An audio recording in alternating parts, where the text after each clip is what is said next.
All right, welcome. Today we have a very special YouTube video here. This is not your typical re-app, soon to be typical RTA video type content. This is one in which I've spent quite a few hours developing materials around my thoughts around artifacts and what is valuable, how you should quantify them, just the whole nuts and bolts, because right now we have only 300 spaces for artifacts. It's the Wild West. No one really knows what you can keep or not to keep. And I would like to walk you through what it looks like. Before we start, I want to give a special shout out to my guildies. Ken Baller helped me test some of the artifact values.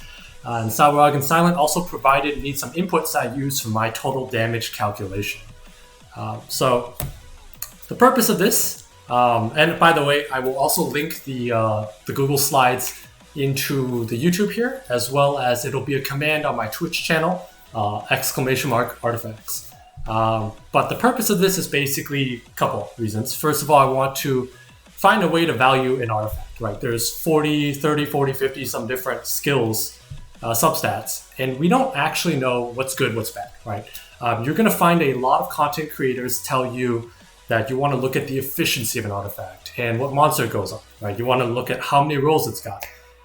That's kind of correct, but it's kind of not, right? Because the magnitude of the rolls work, but similar to, rolls of flat attack versus attack percent, nothing is the same, right? If you have an attack plus as a percentage of speed or damage or whatnot, those two are valued differently. So we want to figure out which ones are best. We'll also kind of briefly go over what monsters are best suited for each stat. And this is also just based off of me looking at my RTA box. This is going to be very RTA focused, with an emphasis on some other functions in the game. And at the end, we're going to try to figure out which stats are the best. Before we dive into a lot of this stuff, some of the prerequisites are basically an understanding of rune efficiency. And that's basically understanding how things max roll. So if you don't know, basically you want to go to Reddit and look up what the max rolls are, right? Or any Summoner's War website, 7 CD for one roll, 8% HP for one roll, so on and so forth. And you also want to understand how monsters' skills work in general, because that's going to help you understand how I value certain monsters' skills. And I also want to note, before we dive into the guide, that all of the examples I presented use very specific and hypothetical situations, and the reason why we do so is because, as you'll see in the examples, you have to make a lot of assumptions around the value of a monster's HP, or the value that you'll get out of the HP, the value you get out of speed, so on and so forth. So you really do have to make assumptions. And if your monster is greater or lesser in stats, then trade-offs will be a little bit different.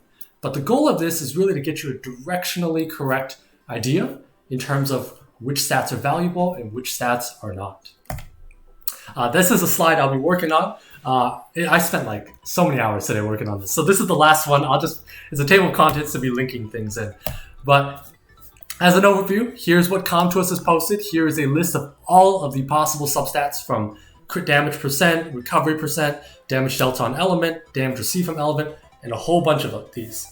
I will tell you that there will be a few in here that we will not quantify. The reason why is because they're very niche substats, such as life drain, crushing hit damage, damage when you attack with an ally, and I am primarily an RTA player, and so that type of substat is super, super niche and doesn't matter too much.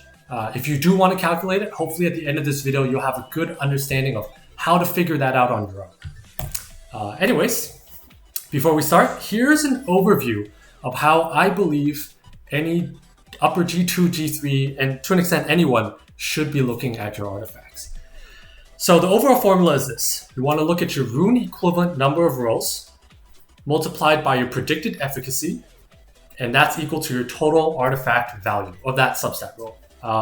So what that means in plain English is, first part of this formula is basically how many substats is it worth, right? Like if I take my artifact value, if it's CD, very simple, right? It's worth, 7% CD. If it's like an attack percent plus as a percentage of HP, okay, how much is that worth in terms of my rune rolls, right? What percent does that get me? Is that 1 attack roll, 2 attack rolls? Because at the end of the day, your runes are what's on your monster. That's what drives and makes your monster good. bad, right, worse, or whatever it is, right, or sets one of my monsters apart from another one of them. It's the efficiency on the monster that we all talk about. So you need to boil it down to that. You want to be able to get to a common unit and understanding. The predicted efficacy is basically, I call it like a fudge factor. Those of you that kind of do financial modeling understand that you will need to have assumptions, right? And so there's a lot of assumptions around how often I use this skill. So let's say I have CD percent for CD skill 2%. I'm not using skill 2 all the time. So there will be a predicted efficacy of that skill out there, right? Because all else equal, I would rather have a flat 7% CD over a skill 2 7% CD. But there's a discount involved with the fact that it's only for skill 2. So you multiply the two together and you have the total amount of rolls for that rune, for that subset at least. So I think at the end, the goal is to be able to quantify this to understand which one has the highest possible efficiency in terms of rolls. That's the goal here. Now, we use this, and I kind of stated it. I don't like to read off the slide, but we use this because not all artifacts are worth the same, right? There's different values for each. And that's the whole point of bringing value. You don't say, hey, this artifact's at 100% efficiency, because what if all the stats on it are crap, but it's max rolled, right? It doesn't mean anything, right? Let's say I have bomb damage max rolled, but it's on a unit that doesn't bomb. My predicted efficacy is 0, right? Or what if I have high damage on a bomber, right? Which gives me some sort of artifact value, but the bomb damage would provide me with a lot more. Let's find out how to quantify, right? Another thing is some of these effects will be weighted throughout the battle. So I kind of take a rune equivalency throughout the course of the fight. So if I was to take a CD in one pop, you could just say, oh, I'm going to kill this monster in one pop. 7 CD is 7 CD, but chances are you're not going to one-shot things. So you're going to take it over the course of 10 attacks. So you want to be able to average that out and figure out, in terms of rune efficiency, what is that worth? So before we get into it, and the reason why I'm putting so many asterisks and assumptions is because this is a highly complex discussion. Rune artifacts are so personal to the monster that it's on, or that they're on. And you really should be looking at monsters individually as you assess the artifact and whether it's a fit or not.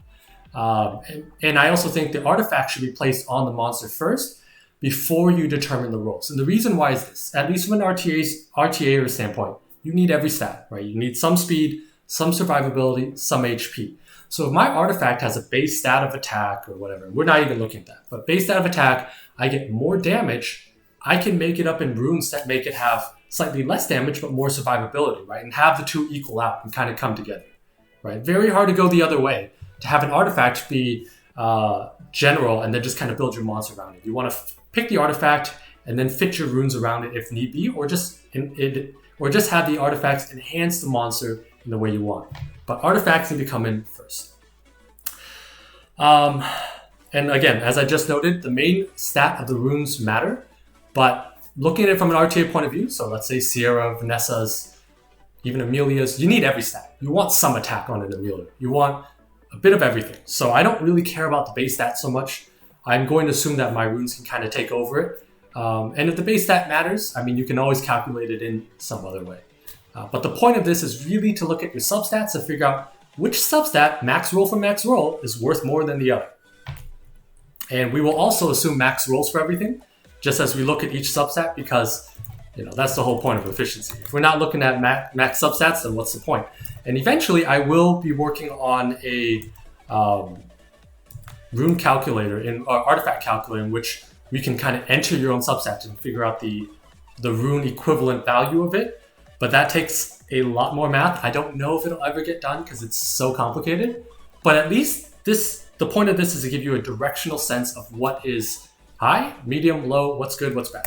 So let's take a look at our individual substats. So we have our first substat here, which is crit damage plus % for skill 1. It has a max roll of 30%.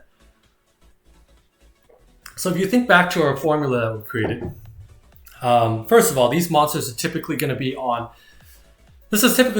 monsters that use their skill 1 a lot, right? That's the whole point of having CD on it. It's going to be some sort of a bruiser or something that does damage on it. So something like Wind Monkeys, Lycas, Ragdolls, Vanessas, Junos even, things that typically rely on skill 1 a lot is where this shines. So this is pretty straightforward. So if, for example, I take a rune equivalent, if I have a 30% roll, of max roll of CD is 7%. So this is worth 4.29 CD, rolls of CD, if that makes sense, if I have a max 30% roll.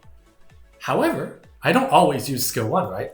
Like my Wind Monkey doesn't always hit skill 1. I'm going to hit skill 2 like half the time. Same with my Leica. So in this simple example here, I've just assumed I use it half the time, right? But however, actually the way I looked at it this way, I used to think of it that way. The way I look at it this way is this.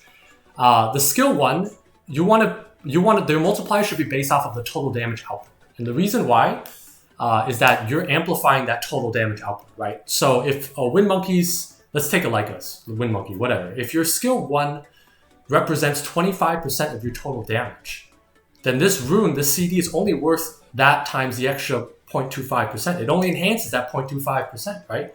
And for these monsters here, I think it's a very fair assumption that this only applies to that 25%, because a Leica skill 2 hits so much harder than its skill 1, right? So it's 25%. There's one exception I've noted, in which is Odin, and all its damage comes from skill 1. Juno and Chilling are kind of the same. So for those units, I would just change this value of 0.25 and make it a 1. So your adjusted rune equivalent would be a 4.29, right?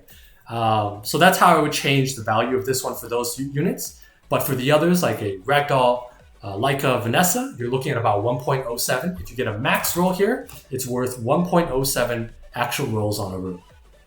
So it's all right. We have nothing to benchmark off of it, right? However, for skill 2, you notice how it looks very similar to skill 1, except for skill 2, the predicted efficacy is much higher, right? Because again, when a Leica hits you in the face, it's a lot harder.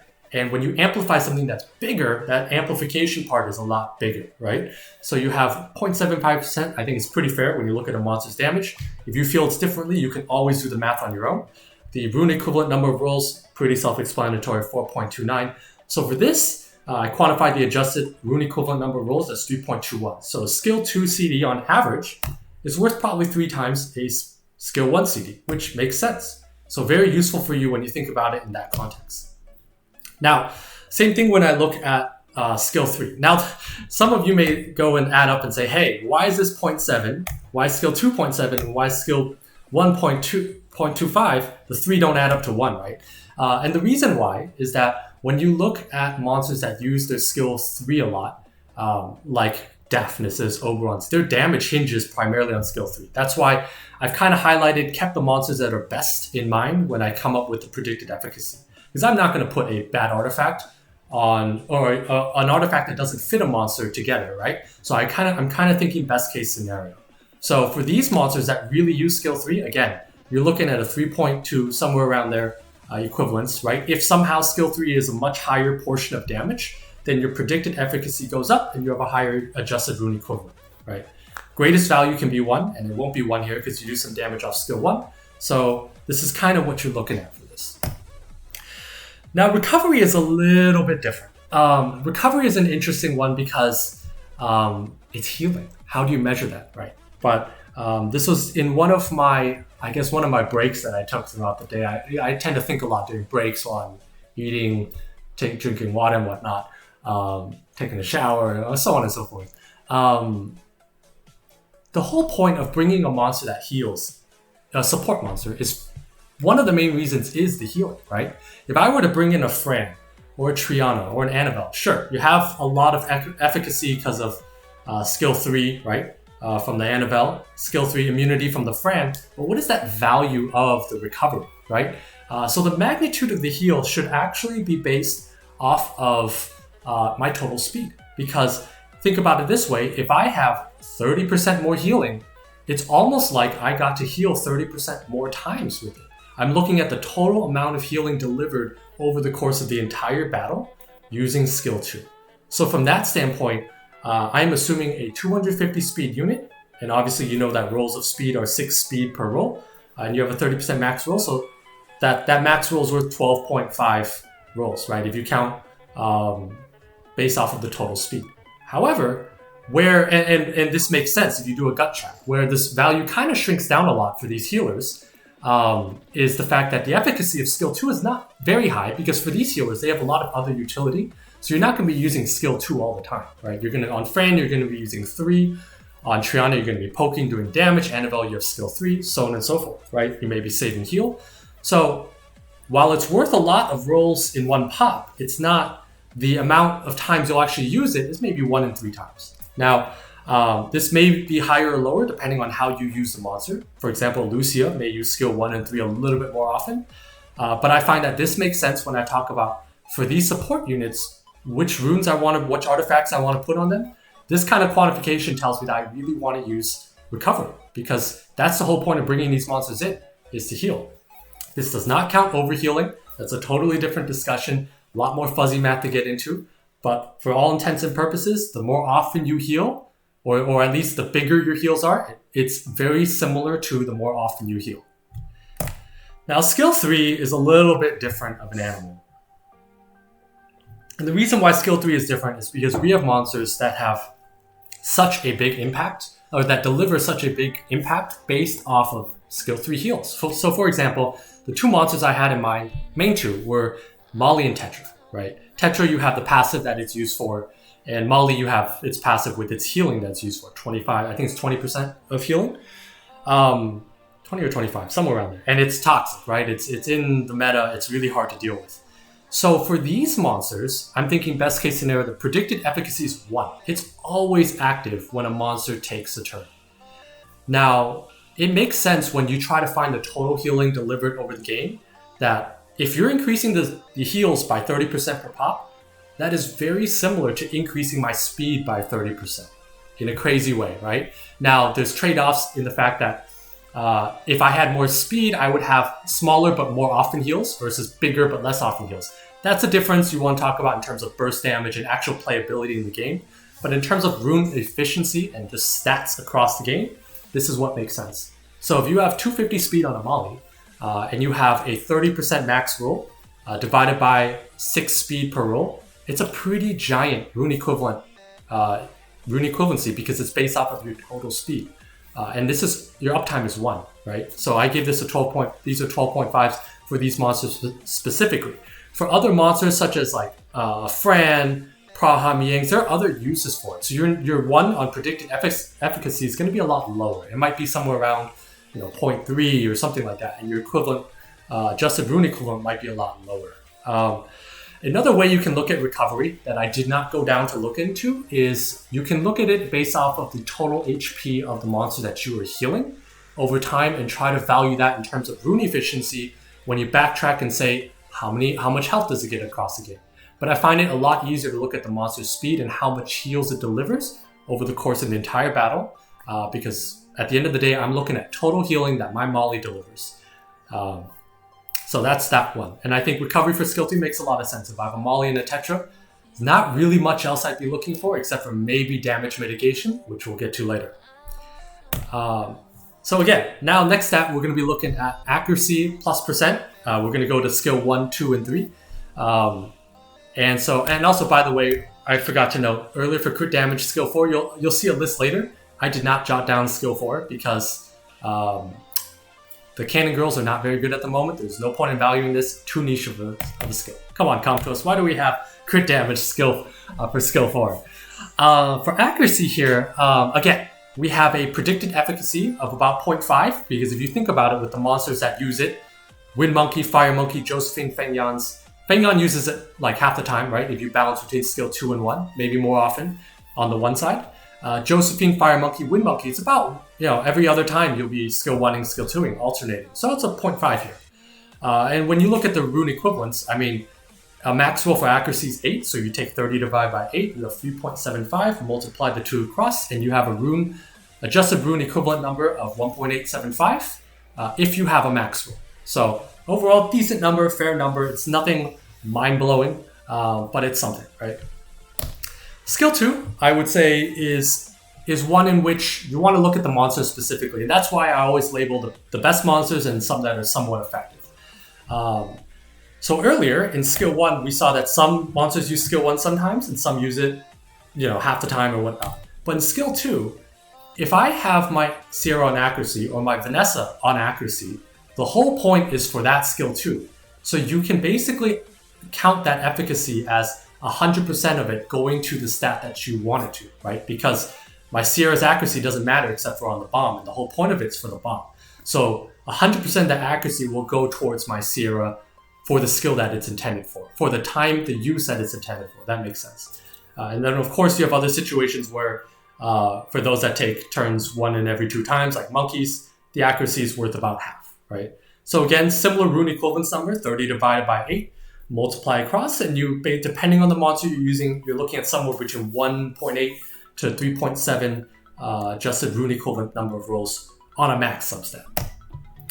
Skill 3 is going to be a very similar situation here. And now skill 3 is going to be, again, also a little different because it really depends on the monster, right? And the whole reason why you brought it in. So generally, I found that there weren't many that used skill 3 1 and 2 times because the cooldowns are longer. So you're looking at about 1 and 3, or either the whole reason why you brought accuracy was for that skill. So for example, I could argue that for a Clara or an Orion or an Annabelle, the whole point of bringing accuracy is for skill 3. So for those monsters, I would give the predicted efficacy a 1. But for units such as maybe a Gani or maybe like a Hathor or an Oki, where I have skill 2 and other skills, a skill 3 accuracy is worth maybe 0.33, right? A third of the time. So again, rune equivalency is about the same, 3.75 of a normal rune roll. If I max roll this, multiply across, and you have your range of adjusted rune equivalents. I'll have a summary table at the end. Now, when you want to look at damage dealt to an element, and this is where the math gets a little fuzzy and it's a little bit tricky, I want to direct you to the predicted efficacy first. If I have a Diana, I am not going to be attacking a Tessarian, and I am not going to be attacking a Perna, right? I'm not going to be attacking fire. So this is where we can say, I as a user have some brain when I play the game, and so I can rule out one monster off the bat, one type of monster, because I don't care about dealing damage to my weak target, right? So there's 4 units on the table. Now, it's a bit of laziness. You can get a lot more specific and say, okay, you're going to fight dark monsters less often than you will wind monsters and water monsters. So therefore, you can break it down by element, and the values are going to be different, right? But I think just to be simple and directionally correct, just to kind of give you a sense of where we are, I think a simple 0.25 makes sense, right? It also gives you the versatility of saying, hey, I can attack any of the 4 elements. Now, when we talk about the rune equivalent number of rolls, this is where the math gets tricky. Now, this is where Salrock helped you a lot with the thinking behind it. But essentially, if I have an increase of 10% in damage, that is very similar, may not be identical, but I would say very similar to an increase in 10% of my total attack. And the reason why is that CD and skill ups are basically multipliers on top. So they're constants in both situations before and after. So with this calculation, I am assuming a typical attacking monster of 2.5k total attack and a base attack of 800, right? So if I take my total attack, right, and divide it by, the number of, basically multiply it by 20%, which is my max roll, I basically get how much extra attack this is worth, right? And then if I divide it by 8% attack per roll, I now have how many rolls I have. And if I take that number of rolls, or if I take that value, that's a number of attack, and divide it by my base attack, I'll have the number of rolls. So if you follow that formula there, you come out to about 7.8 or so rune equivalent number of rolls in a max roll of damage per element. What this also means, if you take away from this, is that if you are able to focus your damage on perfectly, like if I were to get a damage increase onto wind and only go after wind units, that predicted efficacy is a 1, right? Or higher, maybe a 0.8. And so these runes are worth a lot more if you're able to carefully plan out how you want to attack, which units you're going to go into. Am I going to blow up the Fran? Am I going to blow up the Triana? That matters a lot when you look at the element, right? And so you need to be able to visualize your draft when you think about which stat you put on a which monster. And so this 0.25 is something that can and will be adjusted based off of your situation, and it's up to you to figure out which situation makes the most sense. Now, damage received from element is kind of the opposite of the damage dealt to element. Now again, predicted efficacy of 2.25, and the reason why I put a 0.25 is because if I'm a Diana, I do not really care about a water unit attacking me. So I only just made the assumption that, hey, I have 4 possible units that are going to be attacking me.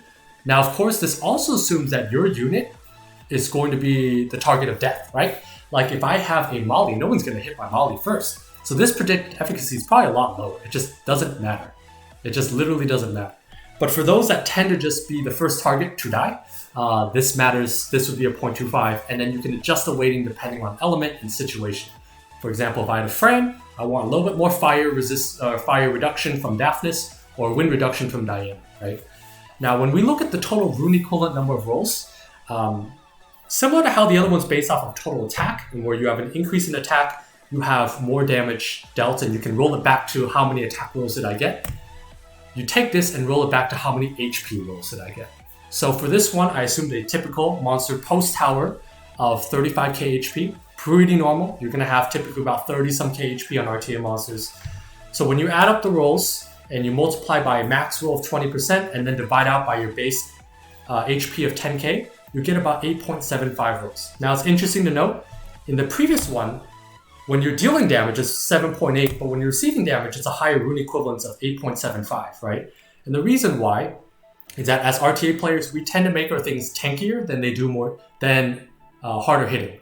HP tends to be on the higher end of efficiency soaking than attack, and because this is calculated off of total HP, it makes sense. So in this one, right, if you think about it, if I was to take a monster with 10k HP, super low, but 10k HP, and I would have lost I would have lost all 10k, but instead I lost 9k. I saved 1,000. That's the same thing as roughly the same of adding 1,000 HP to me. So I basically wanted to add my HP back, and that's why we take it off your total max HP. Now this one here, the attack and defense addition as a proportion of HP lost is one in which I was browsing Reddit. And there's a user on there that you'll find the link here that actually did the work behind it. So for this one here, they did some experimentation and found out that the way this works is that, let's say you have a 10% roll. If your HP is let's say you're at 100% HP, this artifact does nothing. But if your HP goes down to 0% and approaches 0%, if it's at 0%, I will get 10% of my attack, 10% of my base added to my attack. So, for example, if I have 800 base attack and I have a 10% roll, I will get 80 attack when my HP hits 0. If my HP hits 50%, I will get 40 attack. So we're going to assume max roll here. And in this situation here, if we have a max roll and basically just assume that it's 8% attack per roll, at max, this is worth 3.75 rolls, which makes sense. But the caveat in this is that we don't often get 100% of the intended effect, right? Because the intended effect means that we're dead. So I just made the assumption, loosely speaking, that we're about 70% of HP from the beginning to the end of the battle. Just ebbs and flows. You're going to get hit or you're not going to get hit, right? You're putting this on because you anticipate gaining some sort of stats. So I think 0.7 made sense. If you want to change that value, you can kind of adjust. But either way, when you multiply across the rune equivalent, it's not very good. This is not very good stat, right? So you're going to need a lot more rolls of this to balance out the other rolls to be equivalent to that. And keep in mind, it's kind of inverted math here too, right? If I'm at 70% HP, my predicted efficacy is 0.3, right? And vice versa, if I'm at 30% HP, my predicted efficacy is at 0.7, right? So you want to keep that in mind when you think about tinkering with how this is used throughout the game, especially when you think about some of the demons that revive, efficacy goes to 1, right? And this is best used on squishy targets, Fran, Gani, Hathor, Vanessa, so on and so forth. Speed, similar to attack defense, works in the same manner. If I go down to 0 HP, I get my full intended max roll. So if I have 30% roll, I will have 30 speed because it's off my base, and my base is 100 typically, unless you have super high speed monsters like Masha and whatnot. My base is 100, so I'll have 30 speed when my HP hits 0. And 30 speed is worth 5 rolls because it's 6 speed per roll. So I made the prediction that, hey, I'm going to be at 70% battle on average throughout the game. So this is worth, on average, 1.5 rolls for a max roll of speed plus increase as a proportion of HP loss. So overall, kind of disappointed in this one. When I first read this, I didn't know what the proportion was. I thought this was insane. I thought that speed was going to go through the roof. It would be maybe 1 speed per percent loss, something nuts. And to find out that this works in the way it does, where your speed increase kind of goes as HP goes down, it only scales 1 for 1 or whatever it is, and it's off your base, highly disappointing. But where it does matter is, let's say you want to gain your turn and want to heal and get yourself out of tough situation, could be useful. So this is most useful for things like squishies, such as Fran, Ganny, Hathor, so on and so forth. Now, increased speed effect is basically one in which useful mainly for monsters that have provide speed buff. So monsters that provide speed buff, or those that are paired with those that provide speed buff, right? Because as long as you have a speed buff on you and you have this artifact, you get, this is what counts. This is where you get the benefit. So for example, if I had a Vigor, but I didn't have this effect on my Vigor, but I had it on my Molly, on my AD, my Molly would have the added effect. So the way I would think about it is, most monsters that speed buff, when you look at predicted efficacy, have it 2 out of 3 turns, right? Look at the Vigor, look at Chilling, look at Resfell. It's 2 out of 3 turns, right?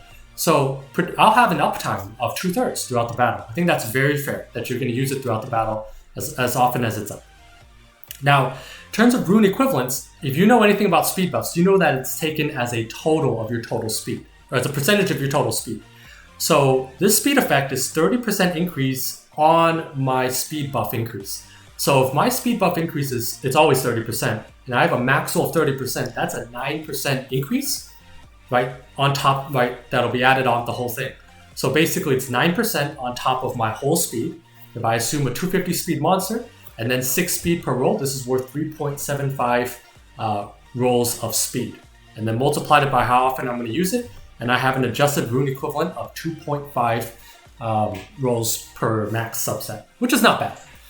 It's not bad at all compared to some of the ones we've seen before. So far so good. Now, bomb damage. This is one that I was super hyped on for bombers, and I still think it is the game-changing one for bombers. Super tough to roll, but here's the math behind it. So I would normally put predicted efficacy at 1, because that's the whole point of bringing the Sierra and Leebly is the bomb. But you do some damage through your auto attack, skill 1, throwing a card out, right? So I'm just going to give it a 0.95. That not all of your damage comes from your bomb, right? But most of it does. Now, when you want to look at the rune equivalent number of rolls, right? Bomb damage is where if my Sierra was to do a 20k bomb and I had 10% on it, I now do a 22k bomb. So how that's factored is you need to take it as a percentage of your total attack and then boil it down.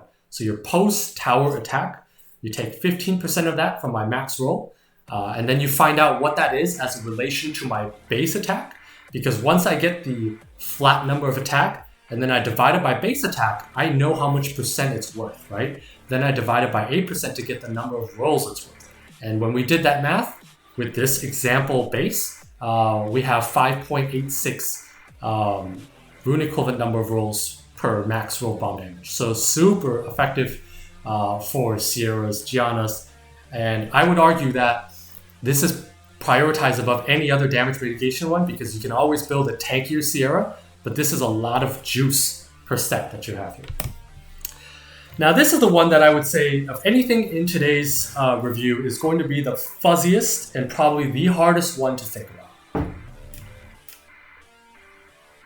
And so take this one, I would say, for most of these, and I will reiterate, and I think this is to get the directional sense of where we are, right? And where something is worth. And it's always important to consider which monster is using which artifact. So we have very different results based off of monsters, and it's going to vary even more based off of the stats. So the best I can do here is to give you 2 examples and 2 viewpoints to look at it. So predicted efficacy, I put it at a very high number because this is, and it could be lower. So for units where you're going to use this all the time, Juno. Lucian uses it a lot, right? Because you blow things up off the bat. Feng Yan uses it a lot. Water Monkey uses it a lot in skill 3. Mainly Juno. Juno's so overpowered now because of the predicted efficacy thing. Because you have an uptime, very high uptime. For those that have a lower uptime, you just basically scale that down to maybe like a 0.5 or a 0.3 if you're working with like a Fran or a Vigor on skill 3. Now, the main kicker here is that the way this works is that this is an additional flat damage per hit that comes out. So for example, if a Juno, my Juno, did 800 damage per hit, 3 hits, 2400 damage, when you do the math behind it, you actually add that plus damage as a flat damage to each hit.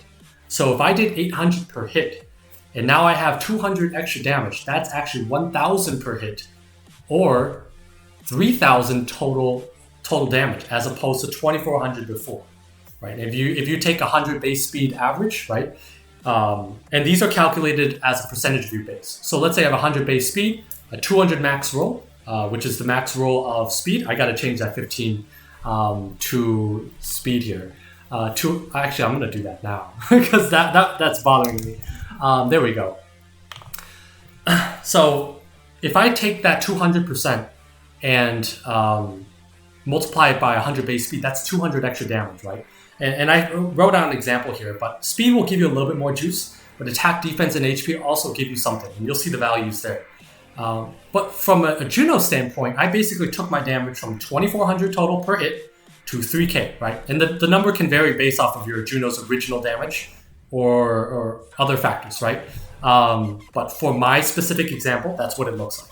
That's a 25% damage increase. So how earlier we were calculating percent damage increase based off of total attack, we do the same calculation here. We do it off of total attack. We find out how many rolls are there. Find out what's the flat value of that. Then we turn around and figure out what percent is that as a relation to my total base attack. And then dividing by 8%, we now know how many rune rolls that is. Turns out when you do the hazy math, you actually get it's worth 7.8 full rolls of attack, right? For a Juno, if you actually have this maxed out, which is insane. But I also drew up case 2 to show you where it's terrible. So let's say my perna does 10,000 damage per hit, which is about right, and has 2.5k total attack. Now, if you calculate based off of this math here, I know the base speed's 108, but let's say 100 for argument's sake, and I have 200 extra damage. I went from 10k to 10.2 whole thousand, or 10.2k damage. That's a whole increase of 200, or only a 2% increase. So that's where that damage increase varies so much. And it's really important to only put this on units where it matters. So for example, my Okeanos with the Rain of Stones does typically 400 per hit, and I think it's like 6 hits or something like that. I could be wrong. Well, 400 per hit, you add 200, that is now 600 per hit. That's a giant multiplier. So if you think about that magnitude, this math actually makes sense when you back that out. It's not going to be precise because everyone's stats vary, but for a Juno in this situation with, that did 800 per hit and has 2k total attack, that's how much it's worth. So for all of my multi-hitters like a Lucian, like a Juno, like a Water Monkey, like a Feng Yan, that's exactly what I'm going to add because this stat is pretty broken for those units. For those like a Leica and Perna, we're looking elsewhere. So anyways, this one is going to be the one that you'll need to really understand the math to kind of get behind. But if you have questions or comments, feel free to direct them my way as well. Now, damage received under inability is another one that is interesting. So here's what we're looking at. So when I looked at predicted efficacy, I would assume that, let's say I have a friend or something that gets CC'd often like a Josephine. I get CC'd probably 1 in 3 times. I think that's pretty fair anecdotally. But when I get CC'd, the kicker is you don't always get CC'd starting at 0 attack bar, right? Because that's a speed to the next damage. I don't always get I don't always get pummeled when I'm at 50% or when I'm at 0% attack bar or when I'm at 100, right? So I just figured that I'll get CC'd roughly when I'm at the 50% point, right? You can get a little bit more specific in terms of draft speeds of your monsters versus yours and get real technical based off of ticks and how far you're into the game.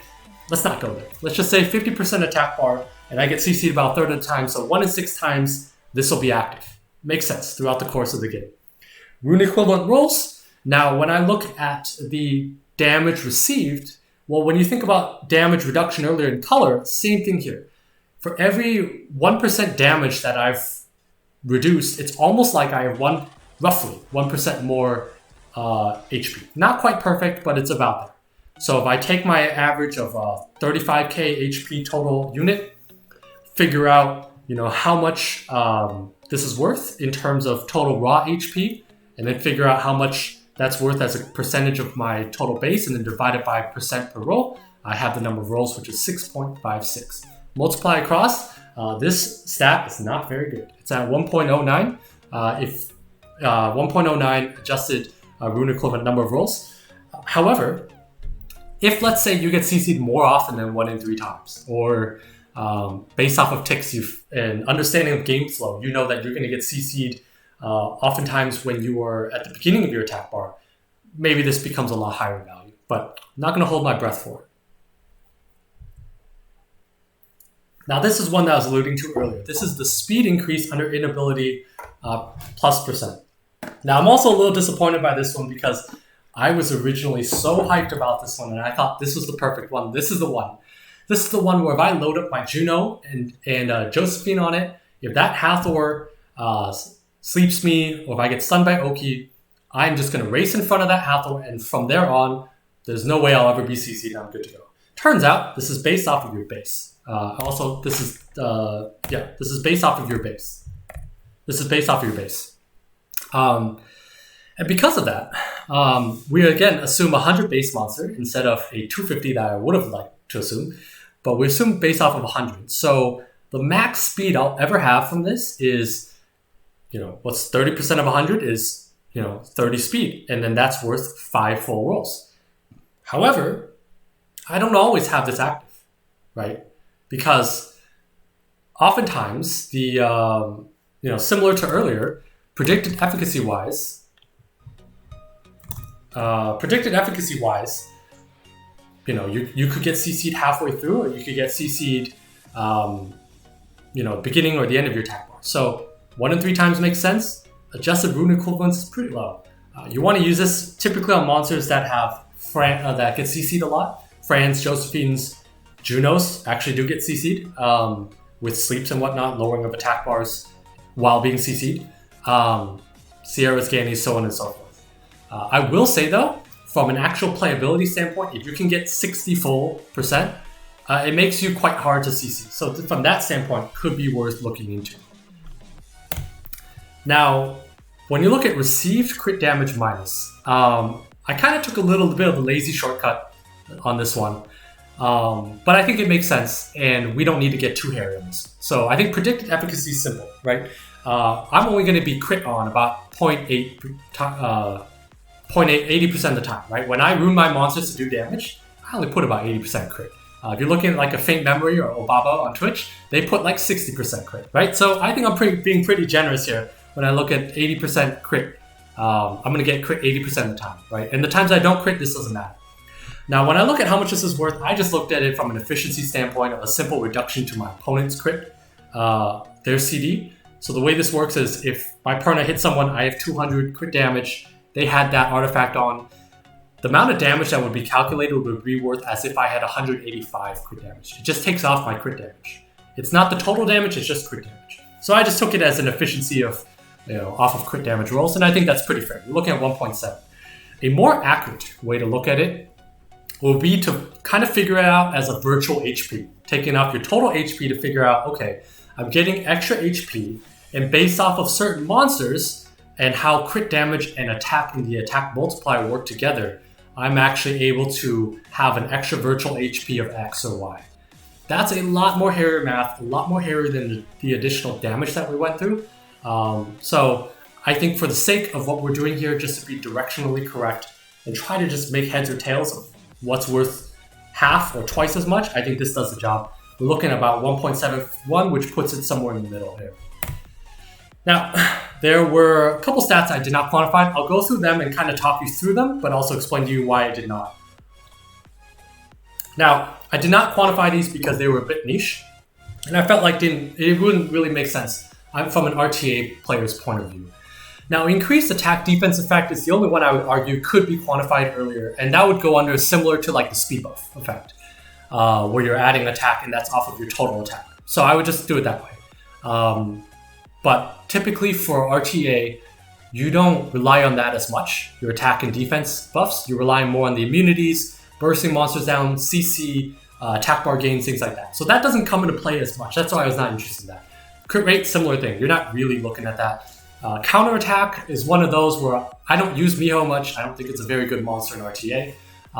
And so it wasn't really worth considering for a very, very specific instance.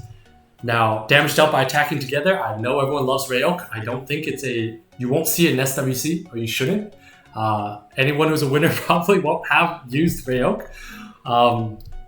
So you won't see that. I don't think that's very useful. Now, where it's useful is if you want to look at your Punisher script team or your Steel Fortress and you're using Rayoks and whatnot. I think that's useful to calculate together, and then you would just basically take it off of a percentage of your total attack and then how often you use it, right? The next two, HP when revived and attack bar when revived, I can't for the life of me think about when I would ever care about it. Maybe the attack bar when I'm revived, if I have a monster that comes back at full attack bar and I need a little bit more just to push it with enough ticks to be faster than any other monster, so it guarantees the next turn, like a Dark Demon or something like that. That's the only time I can think about that. And again, so niche, don't care.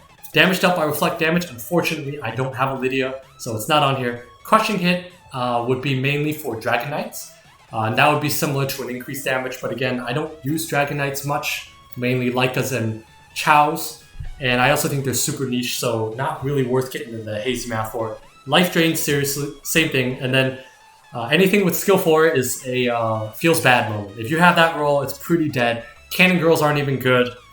Come to us. Come on. So, for you guys that don't want to tab through the specific slides, I basically taken the results and summarized it. Now keep in mind, all those results were heavily dependent on the example stats that I had. And the example stats are stats based on my own monsters I've seen in the past, typical things I see in RTA. And depending on if you have a higher HP or a different base, the values do differ. However, despite them differing, you can still see directionally what's worth more, what's worth less. Like for example, if I was to say damage dealt to or received, it's gonna be about the same, right? Or if I look at crit damage 2 and 3, they're about the same. But what really I care about is when I look at, okay, my attack defense adding as a proportion of HP loss is pretty low, right? Speed addition is pretty low, and receiving crit damage minus or speed plus under inability pretty low.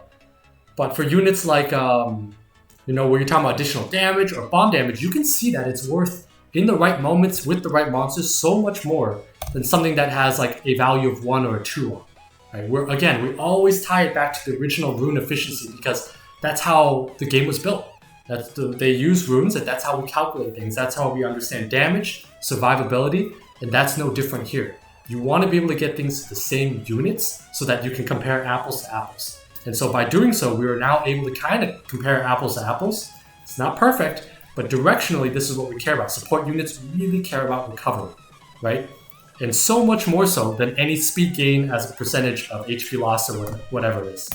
So that's kind of what we have in a nutshell. I think for me, I'm just going to be chasing bomb damage on my Sierra, on my bombing units, and then I'm actually going to be starting to pay attention to crit damage. I think this is going to be, I didn't think it was going to be very good, but it was interesting to do the math and find that it was better than the others. I thought the others would come out to be better. And keep in mind, these things are so hard to roll. Comtwist has given us maybe 40 some of these, right?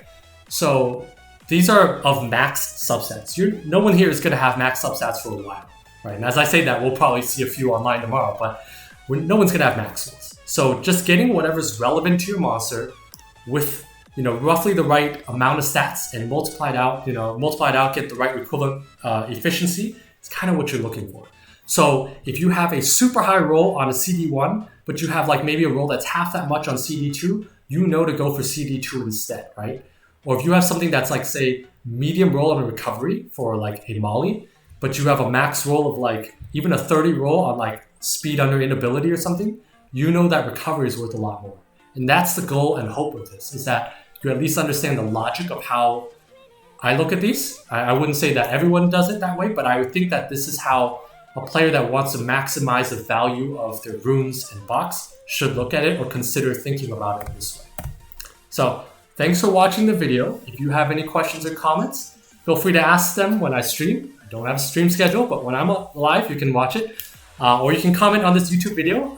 Any questions, suggestions, future videos you want to see, stats that you wanted to inquire about, or you want to see quantified, or just your own experience with artifacts, right? If you agree, disagree, or just expanding on it, where else do you think this could be carried to?